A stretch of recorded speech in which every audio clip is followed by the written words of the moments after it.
Olá, estamos aqui numa Hora do Agronegócio na Rede Jovem Pan e recebendo hoje com muita honra para todos nós aqui o embaixador Rubens Barbosa, uma história de uma jornada extraordinária. Foi nosso embaixador na Inglaterra, nos Estados Unidos, presidente do Conselho do Comércio Exterior da Fiesp, foi presidente também dos países produtores de café em Londres, do Instituto Internacional de Comércio e Relações Exteriores, membro também, coordenador nacional nosso no Mercosul, atual presidente da Abitrigo.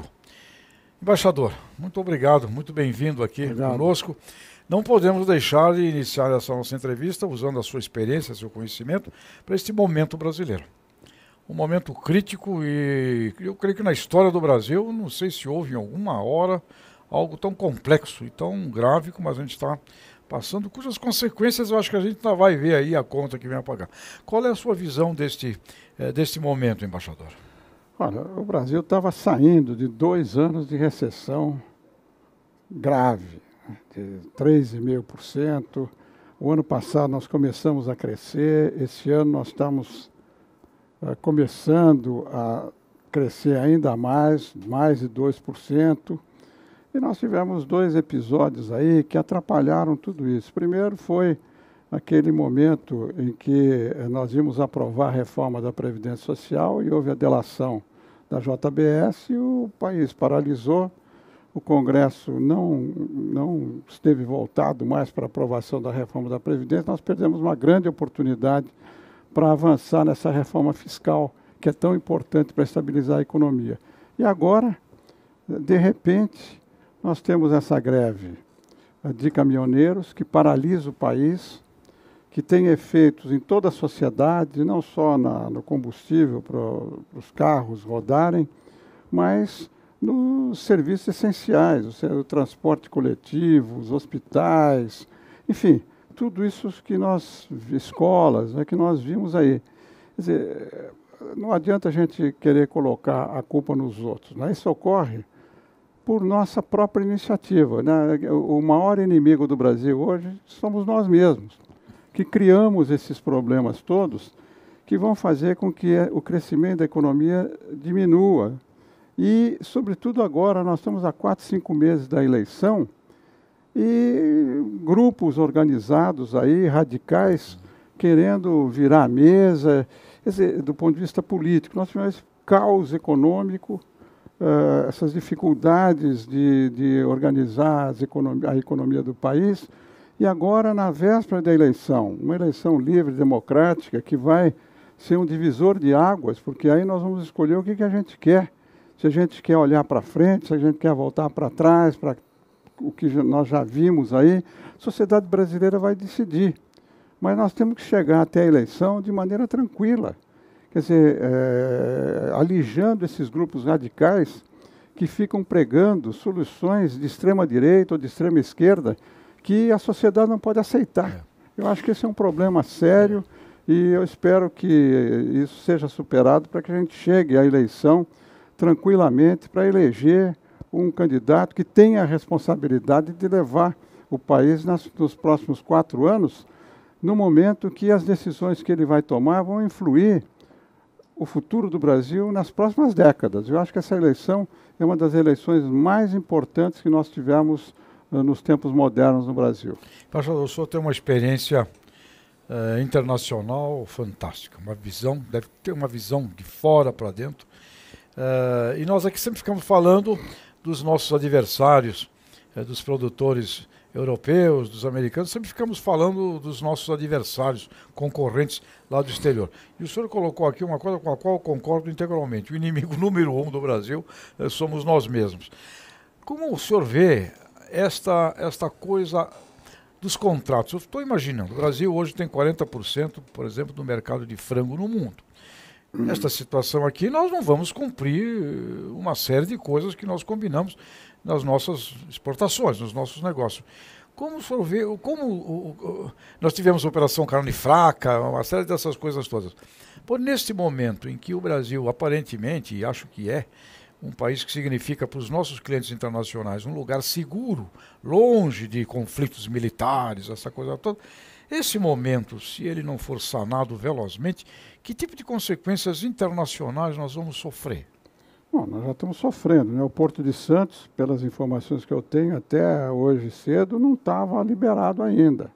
Os outros portos também, onde saem grande parte ou entram grande parte dos produtos agrícolas e industriais, também não estão 100% liberados. Quer dizer, o Porto de Santos, até hoje cedo, estava com cargas depositadas no cais há uma semana, porque não foram escoadas. Ontem havia mais de 80 navios esperando. Você imaginou o custo disso para os importadores, para os exportadores? E dentro de uma visão de médio e longo prazo, nós sabemos que com o aumento da população, a inclusão de grande parte na China, né, para a classe média, os estudos da OCDE, da FAO, mostram que o consumo de alimentos vai aumentar significativamente. E os estudos que são feitos mostram que, do total do aumento, cerca de 40% vai ser alimentado pelo Brasil. Como é que fica a credibilidade do Brasil nessa circunstância? Nós vimos, você mencionou a questão do problema da carne que houve aí. A Polícia Federal fez uma investigação que era para apurar corrupção no sistema de fiscalização do Ministério da Agricultura. Foi anunciado como um problema de saúde. Resultado, $1 bilhão de prejuízo para o setor. A Europa suspendeu a exportação de carne, de frangos para o mercado europeu e nós estamos pagando a conta. Agora a mesma coisa, esses contratos na minha área, lá na área do trigo, os moinhos estão paralisados. Mais de 90% dos moinhos informaram que são associados, né, da Abitrigo, mais de 30 moinhos, os principais, a grande parte da produção e do consumo que estão filiados à Abitrigo, informaram que mais de 90% não conseguem escoar a produção e não conseguem receber a matéria-prima, o trigo, para processar. Então, eu acho que tudo isso que está acontecendo precisa realmente de um ajuste a partir da eleição. Quer dizer, não é possível que o Brasil continue com esse processo de autodestruição. Quer dizer, o Brasil é uma das 10 maiores economias do mundo. É percebido como tal no exterior. Nós temos que ter responsabilidade, nós temos que ter segurança jurídica, nós não podemos ter o que está acontecendo aí, coisas que se desenvolvem de maneira amadorística, sem saber o que significa para o Brasil. Aqui no nosso país, quase todos, não generalizo, mas muita gente, muitos setores, pensam nos seus interesses individuais, interesses do grupo. Pouca gente pensa no Brasil. Isso que está acontecendo é contra o interesse brasileiro. Nós vamos perder, os empresários que exportam estão perdendo. Nós vemos aí, por causa dessa crise, a Bolsa despencar, se recuperou um pouco, mas ainda está caindo, o dólar crescendo, desvalorizando da maneira como está desvalorizando. Tudo isso tem impacto, não é possível setores responsáveis da economia continuarem a atuar de maneira como se só restava defender o seu próprio interesse sem pensar no interesse coletivo e no interesse maior do Brasil. É um absurdo isso que está acontecendo. Mas, embaixador, as suas palavras são as mesmas que temos definido aqui na Jovem Pan. Ministro Aloysio Paulinelli disse, olha, não creio mais em governo. Eu conversei com ele, mas como, ministro? Ele disse, não é que não tenha que ter governo, nós temos que ter a sociedade civil organizada, muito mais atuante, muito mais responsável. A sua palavra, responsabilidade, é de uma riqueza. O Brasil tem muita liberdade, está faltando responsabilidade. E temos cobrado aqui na Jovem Pan o papel das por exemplo, as confederações nacionais empresariais. CNI, CNA, CNC, CNS, são 10. E elas têm na mão o PIB do país. E onde está esse pessoal?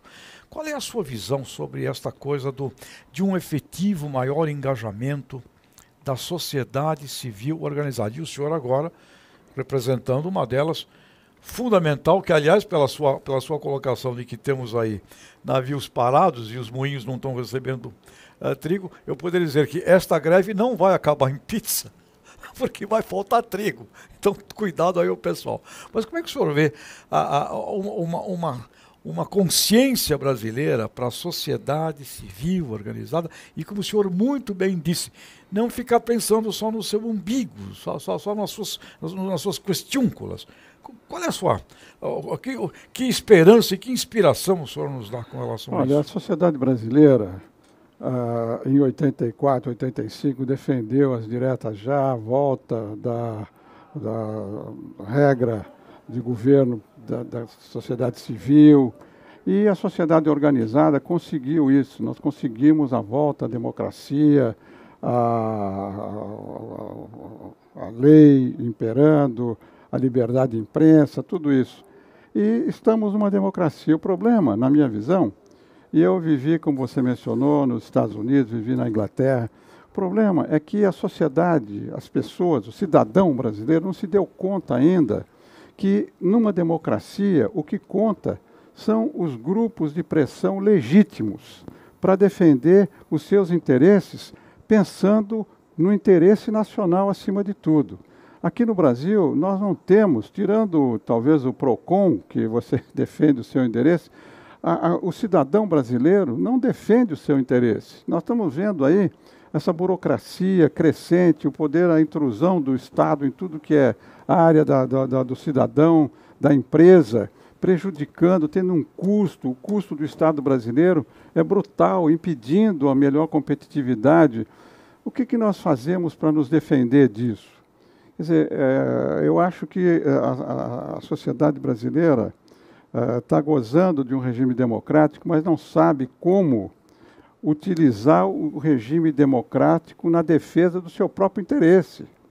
Nós estamos vendo o aumento da burocracia, o aumento do custo para você registrar uma casa, comprar um carro, tirar uma carteira de identidade, Isso tudo é uma falta de pressão da sociedade civil para diminuir essas regras crescentes, essa intromissão do Estado na vida de cada um de nós. Eu acho que teria que haver uma conscientização de todos nós de que, para você avançar a democracia, você precisa defender o seu interesse.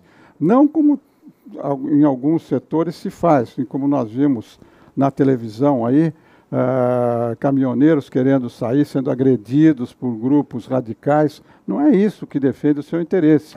Temos que defender o interesse dentro da legalidade, dentro da democracia, de maneira muito transparente, cada um defendendo o seu. Não é ruim você defender o seu interesse, desde que seja legítimo. Agora, dentro de regras. Não é possível você bloquear a Avenida Paulista, aqui 4 ou 5 gatos pingados, bloquear o trânsito da Avenida Paulista. Você tem o direito de reunião pela Constituição, mas você também tem o direito de ir e vir. E aí eu acho que as autoridades deviam ser muito mais firmes nessas liberdades. Quer dizer, ainda no Brasil, por causa do governo militar que nós tivemos aí, a gente não consegue separar ainda autoridade de autoritarismo. Você impedir que a Avenida Paulista seja bloqueada em todos os seus lados não é autoritarismo, é a autoridade, você cumprir a lei. Quer dizer, aqui no Brasil, a gente tem que fazer cumprir a lei. Exatamente. Pelas autoridades. Isso não se trata de repressão, de autoritarismo, como muita gente diz. Trata de cumprir a lei, pura e simplesmente. Exatamente. Tem lei, tem que ser cumprida. Exatamente. E olha, embaixador, é impressionante esta inconsciência, esta falta de consciência para o que é a autoridade, para o que é o direito de liberdade, que não é só meu, é de todos, e essa coisa da responsabilidade. O senhor tem uma experiência mundial. Fico imaginando esta situação em outro país qualquer, com gente proibindo entrada e saída de caminhão, de refinaria, proibindo a entrada em centros de abastecimento de alimentos. Isso seria intolerável. Não, isso não existe, em primeiro lugar. Em qualquer canto. E se houver, é usado o império da lei. Vai lá a polícia, não é o exército, as forças armadas, é a polícia, vai lá e tira as pessoas. Em Londres, em Nova York, em Paris, em qualquer dessas cidades grandes como São Paulo, se você quiser fazer uma demonstração, você está autorizado, é a liberdade de reunião. Você tem que comunicar à prefeitura que você quer fazer uma manifestação a favor disso ou contra isso.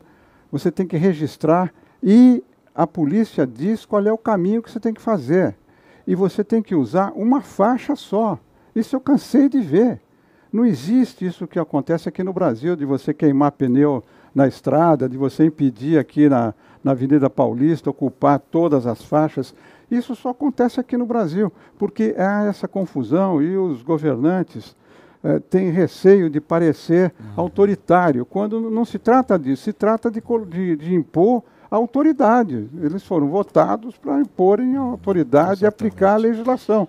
E há disposições aqui na capital que impedem esse tipo de manifestação, que obstrui as vias de transporte, as estradas. Essa legislação não é aplicada, pura e simplesmente, quando devia ser aplicada, para, inclusive, ter um fator de ensinamento para as pessoas, para não se achar que pode fazer tudo. Hoje, aqui no Brasil, a gente está vendo aí esses últimos dias, se pode fazer tudo. Quer dizer, houve uma negociação, o governo cedeu em quase todos os pedidos da classe, porque a greve é para isso, é para você reivindicar, negociar, ser atendido no que for possível, e você suspende. Quer dizer, desde domingo que o presidente foi à televisão, disse que tinha feito a negociação e que houve o entendimento, a partir daí, essa paralisação dos caminhões na margem da estrada tinha que ter parado.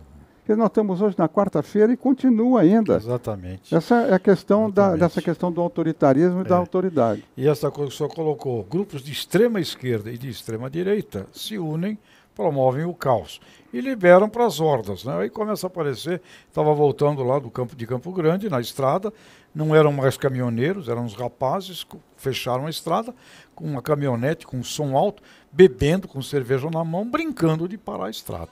Aí você tem que sair do carro com muito jeito, ainda conversar, meu amigo e tal. Ou seja, realmente é uma loucura essa coisa. Agora, encerrando este nosso primeiro momento, que nós vamos retornar consigo, falando mais especificamente do trigo, numa outra entrevista, um prejuízo gigantesco, consequências imensas. O cidadão aqui da cidade, última pesquisa que a gente teve acesso aqui ainda agora, 80% ainda considera que a greve tem que continuar, ou seja, é uma tremenda de uma insanidade, porque não vem... Quando a gente fala de agronegócio não é agropecuária. Agronegócio é um sistema gigantesco que invade a cidade e que daqui a pouco, essa história, a gente não vai ter comida, né? É que o Brasil é tão abundante que você passa por São Paulo, a pessoa ainda está lá nos restaurantes, mas com graves riscos, graves consequências. A sua palavra aqui para os nossos internautas, telespectadores, ouvintes da Rede Jovem Pan, com a sua experiência, com a sua bagagem, podemos ter uma esperança positiva, né? Como dizia o Suassuna, ele dizia, o otimista é um tolo, o pessimista é um chato, e o Ariano dizia, eu sou um realista esperançoso. Com a sua visão de história do Brasil, com a sua experiência mundial, a eleição está aí, que palavra o embaixador Rubens Barbosa deixa aqui para os nossos amigos todos da Rede Jovem Pan. Olha, eu acho que o que está acontecendo nesses últimos 10 dias, o que aconteceu nesses últimos 10 dias, vai ter influência na eleição. Eu acho que a sociedade vai se dar conta de que nós estamos caminhando para uma situação muito complexa nos próximos anos. E se nós não continuarmos a fazer as reformas, a reforma tributária, a reforma da Previdência, se nós não simplificarmos essa enorme burocracia, enfim, se nós não fizermos tudo o que nós temos que fazer para colocar o Brasil no mundo, porque eu gosto de dizer, o Brasil está isolado no mundo. O Brasil hoje não é um país normal, porque a gente não cumpre as regras internacionais na maioria dos setores. Então, como é que nós vamos ter que enfrentar essa situação que se transforma rapidamente no mundo com a inovação, com a tecnologia? O Brasil atrasado em termos de inovação, atrasado em termos de tecnologia.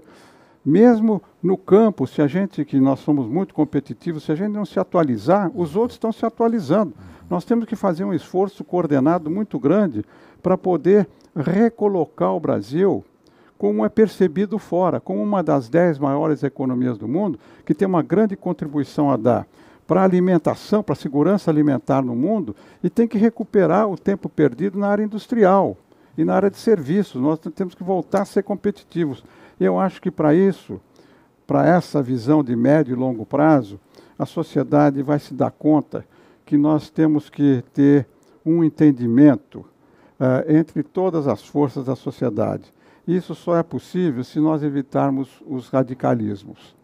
Se nós tivermos radicais ganhando essa eleição, nós vamos ter um período muito conturbado pela frente. Nós temos que fazer um esforço para que a gente consiga encontrar um meio termo para poder avançar seguramente numa coalizão a partir do próximo ano, que faça o Brasil continuar na estabilização da economia, equilibrando a economia, recuperando a capacidade de investimento, recuperando a capacidade para investir em infraestrutura, melhorando as condições de produção nacional para que a competitividade seja restaurada e a gente possa, de novo, ocupar um lugar de prestígio no cenário internacional.